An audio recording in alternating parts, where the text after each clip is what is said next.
Hi, and welcome back to MC101 Mass Communication and Society, Chapter 11 Advertising. And this is part one of two lectures on this chapter. It's rather lengthy, a lot of examples to talk with you about in the second part of the chapter. But I want us to get started with Chapter 1 and talk about the importance of advertising. You know, we've just finished Chapter 10, Public Relations, and one of the PowerPoint slides there drew some contrast and some parallels between the practice of public relations and the practice of advertising. Public relations, contrasted to advertising, is an attempt by PR practitioners on behalf of their clients to achieve free publicity for their client, as opposed to advertising, which is a persuasive message and which is a paid message. The mass media, print and electronic as well as online, don't give away their advertising time and space, with the rare exception of nonprofit organizations. But if it's a commercial business that we're talking about, or a manufacturing firm, the messages that they place in the media, they pay for them to be there. And it's advertising that propels this form of persuasive message. So we talk about consumer economies that arise from the practice of advertising, and certainly makes us aware as consumers out in the marketplace of the almost infinite choices that we have in certain product lines. We talk about advertising and prosperity because certainly the use of advertising, as best as it can be determined through research, indicates that businesses prosper as a result of advertising. I'm reminded of this old saying from many years ago that advertising doesn't cost, it pays. Now you think about that. And then advertising and democracy. We've just come through a fairly bitter and historic presidential election in 2016. And I think we should point out, not just a presidential election, but we had office vacancies in a number of offices at the federal, state, and local level. And in almost all instances, we were seeing, hearing, and reading campaign messages, commercials, if you will, on behalf of various candidates, and many times attacking opponents' candidates. So advertising, yes, we might find it offensive, but it does play a key role in preserving the democracy. Here's some things to think about to get us started today. You ever thought about, or were you aware that the high price of consumer products, and this ranges everywhere from designer jeans all the way to the cost of breakfast cereal, that the cost of these products can be attributed primarily to the cost of advertising. We pay, when we buy brand name products that are heavily advertised, well, obviously the manufacturer has to recover that cost of advertising by increasing the price of the products they sell. Think about this also. When the Industrial Revolution took place in the early 1800s, around, we could pin it maybe to the 1830s to the 1850s or thereabouts. The Industrial Revolution made it possible for advertisers to step in, because this is the era of the penny press newspaper. Remember from chapter 4 that the cost of newspapers, thanks to the invention of the rotary press, has dropped significantly from a price of 5 or 10 cents a copy down to a penny an issue, and now many, many more people are able to buy and read a newspaper and the advertising that's included within it. And that's the beginning of when consumer products in the United States really began to grow as an industry, thanks to advertising in the newspapers. And then another point that we might want to think about is that there are certain people, certain economists, who say that money spent on advertising is wasted money because it only causes us to switch brands. as opposed to, now think about this,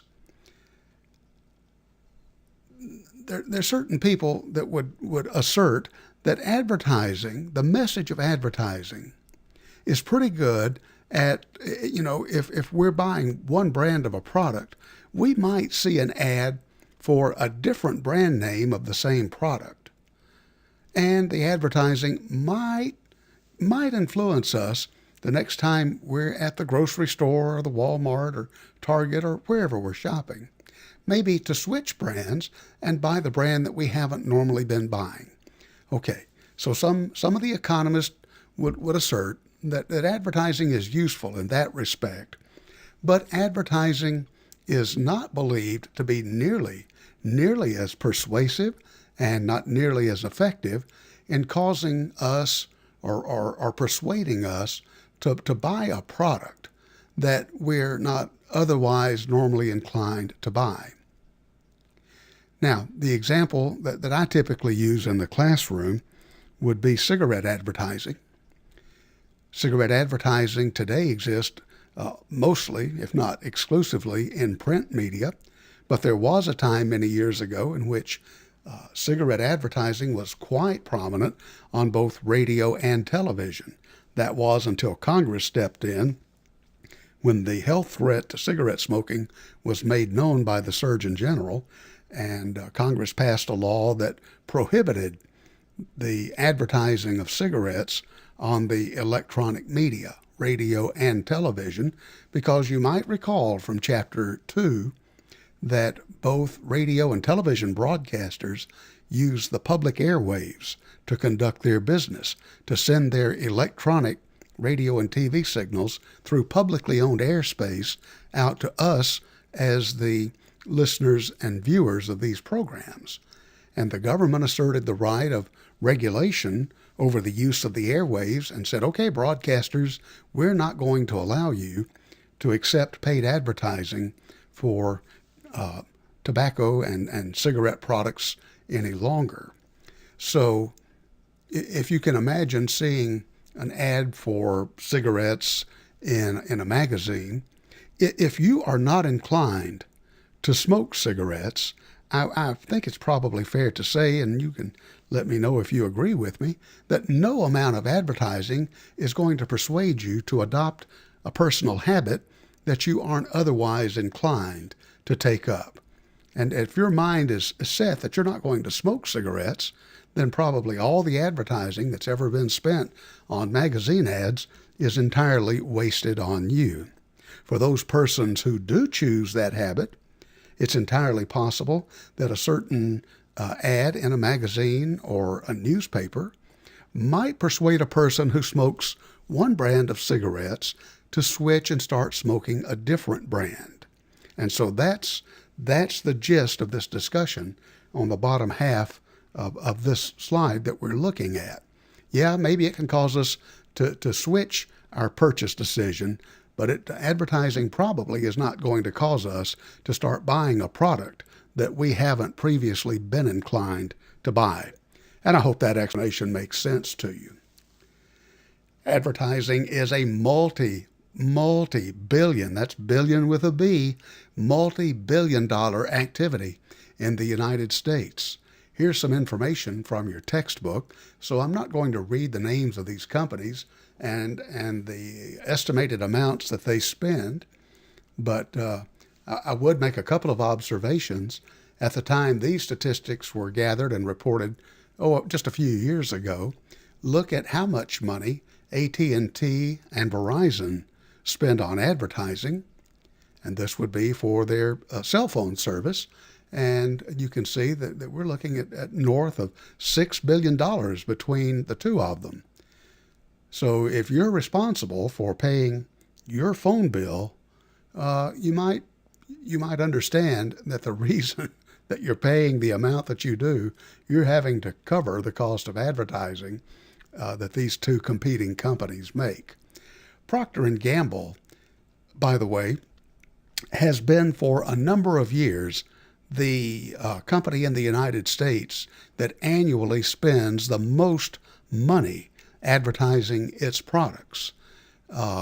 look at Procter & Gamble and look down the list, you see Ford, you see General Motors. And there's a reason that Procter & Gamble needs to spend more money on advertising than car manufacturers, because Procter & Gamble is a company that makes consumer products that are readily consumed and need to be replenished. In other words, Procter & Gamble is a company that makes Gillette razors.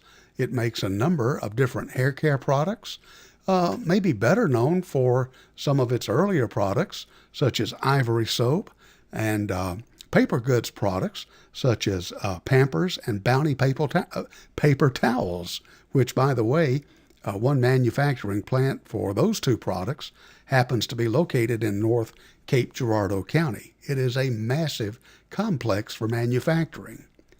But there's something that all of these products share in common, and that is after we purchase them, within a period of 2, 3, 4 weeks, we've used up all the product. It's time to go back to the store and make the purchase decision again.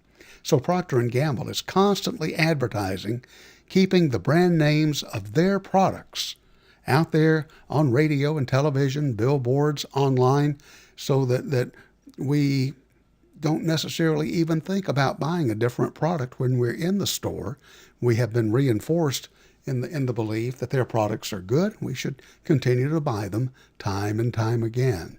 Same thing is true for products like Coca-Cola and Pepsi, by the way. You know, how many times a day, or at least how many times a week, do you make a soda purchase decision? And boy, wouldn't Pepsi like to get a loyal Coke drinker over to their side. Think about, you know, if you could cause a person to switch their soda preference when they're in their late teens or early 20s, they're liable to be buying that product from you, for the rest of their natural life. So, there's a lot at stake out there in terms of sales profit. I'm going to ask you at the end of the lecture to go out to the Moodle calendar page, and for this week of our lectures, I have a video link posted, and the title of it is called Positioning: How Advertising Shapes Perception. This is discussed on page 303 in your textbook.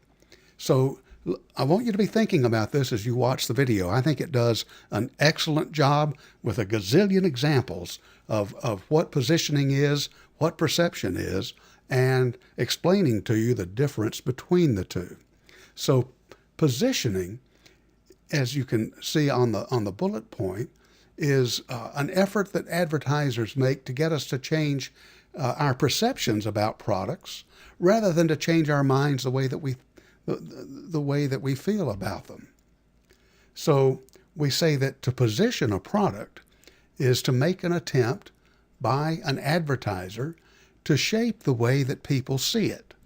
Is that making sense to you? One good example of this is the brand name Ultra Bright, which not maybe as popular a toothpaste today as it was 20, 30, 40 years ago, but nonetheless still available on the shelves in the health and beauty aids section of your grocery store or your big box Target or Walmart. Maybe you've heard of Ultra Bright before, maybe you haven't. But when this toothpaste was introduced in the 1960s, you might be surprised at the tactic that was used to sell this toothpaste. Now stop and think for just a moment. What are the real purposes of toothpaste? Well, I would say that the real purpose is to prevent tooth decay. Maybe to freshen the breath. Maybe the toothpaste has a minty flavor that freshens the breath. Maybe whitening teeth might be an attribute that you would associate with toothpaste. But what about a toothpaste that promises you sex appeal? And so I'll have the link out to a late 1960s Ultra Bright TV commercial.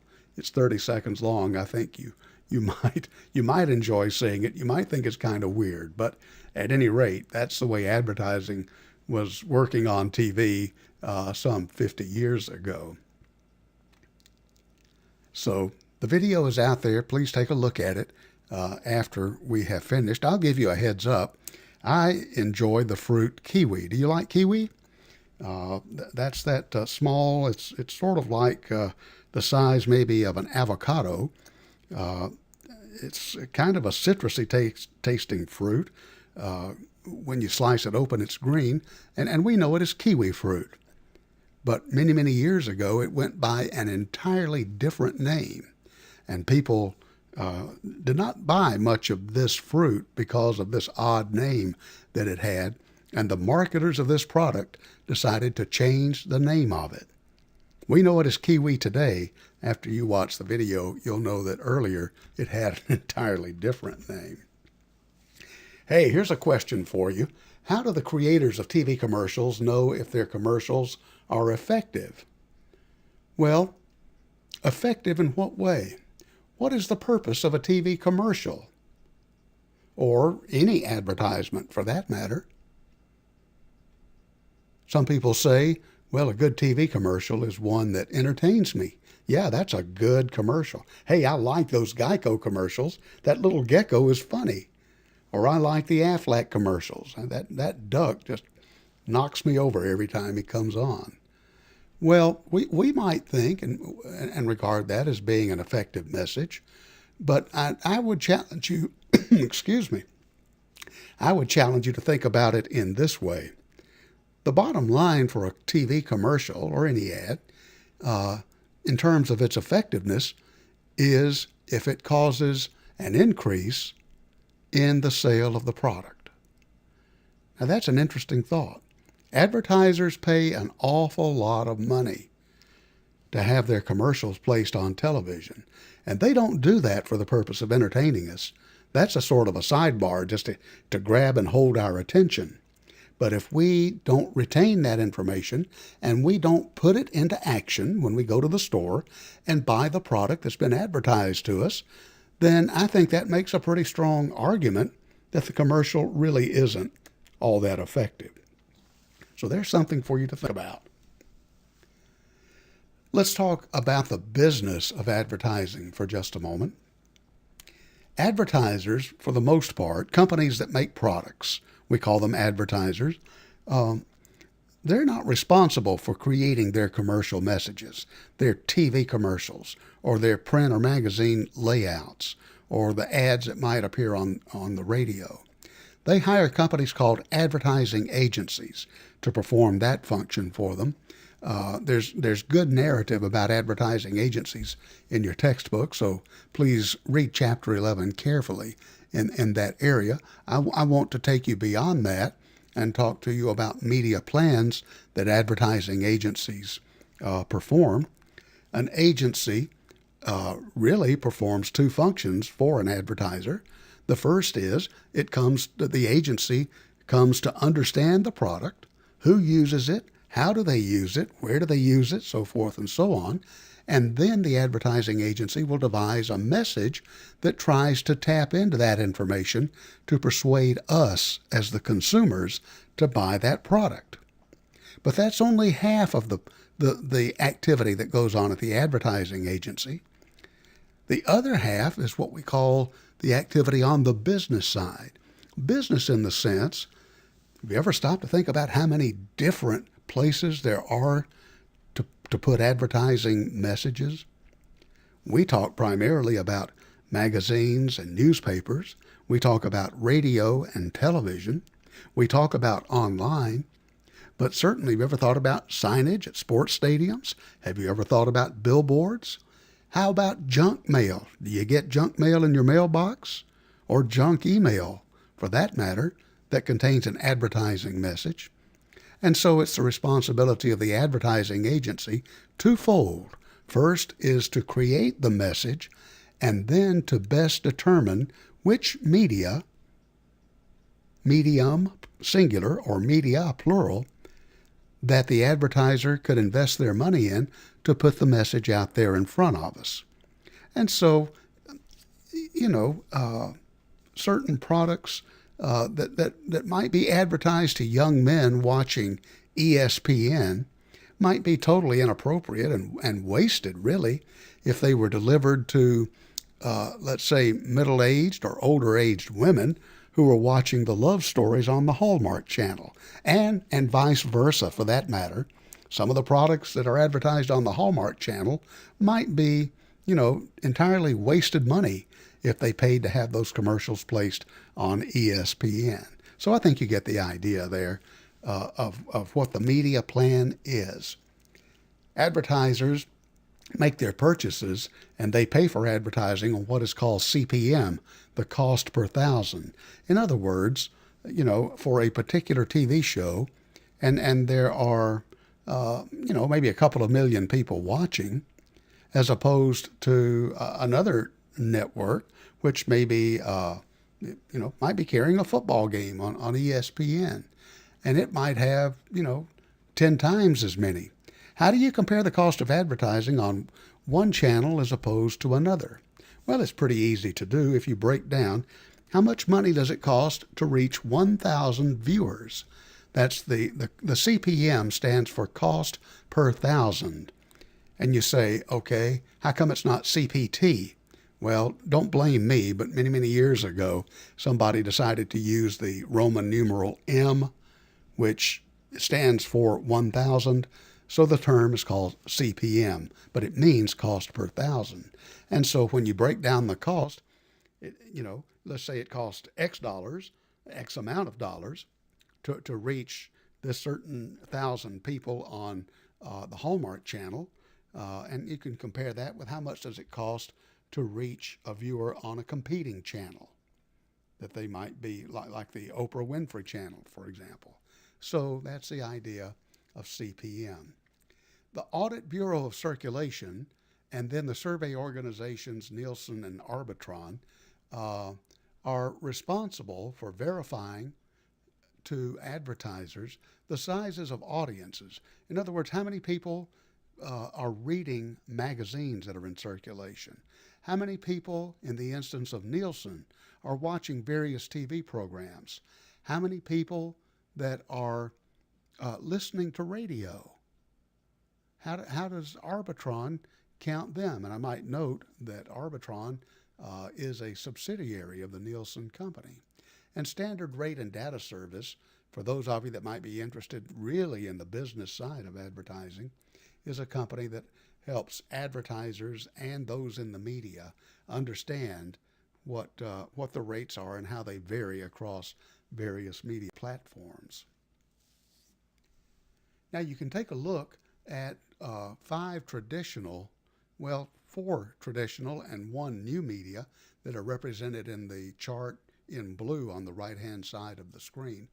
And these are fairly recent figures, but I think you can see the real point that needs to be made is television is by and far away the single largest medium for paid advertising. Newspapers, radio, mags, and web advertising are all important. Look, we're talking billions of dollars, but certainly not in the same proportion as television is. Television has an extremely powerful influence on the business of advertising. If you take a look on the on the left-hand side, look at that bullet point for television and ad clutter. Well, I think you know what we're talking about. You're watching your favorite show or a movie on TV, it seems, particularly if it's on cable TV, and the show is interrupted for a commercial break, and you see 1, 2, 3, 4 commercials, and the next thing you know, you're up to 5, 6, 7, 8, 9, 10. Yeah, there's an awful lot of time between the shows and in parts of the movies in which the commercials seem to go on and on and on. And for the most part, that's the return that we have to give in order to get the content delivered to us free of charge. We give our attention to these commercials. In return, the cable networks give us the programming for free. Search engine placement is dependent on what is called the sponsored link. And I'm not going to dwell too long on this discussion, but have you ever gotten trapped in some of these things on the internet, a top 10 list or a top 20 list, and Here are the 10 most outrageous things that Taylor Swift has ever said, and number 7 will really blow your socks off. Well, the idea there is to get you hooked into clicking on the link to go all the way through the sequence, because every time that you or I click one of those links and go to the next in the series, that generates additional profit for the advertiser, because it loads new advertising messages every time. And the idea of gaming and advertising, the product placement, particularly in online video games, well, that's that's an ever-growing phenomenon, and we'll set that discussion aside for later in the semester when we get into the chapter about the phenomenon of online in the mass media. That's chapter 7, and we'll have much more to say about it at that time. Okay, let's wrap things up. Take a look at this slide. This is a billboard, as you can see, a rather large billboard that was placed on an interstate just outside of Toronto, Canada in the summer of 2016, pardon me. Wathan Funeral Home, and a very important message advising you to text and drive. Wathan Funeral Home encouraging us to text and drive? I don't think so. What's going on here?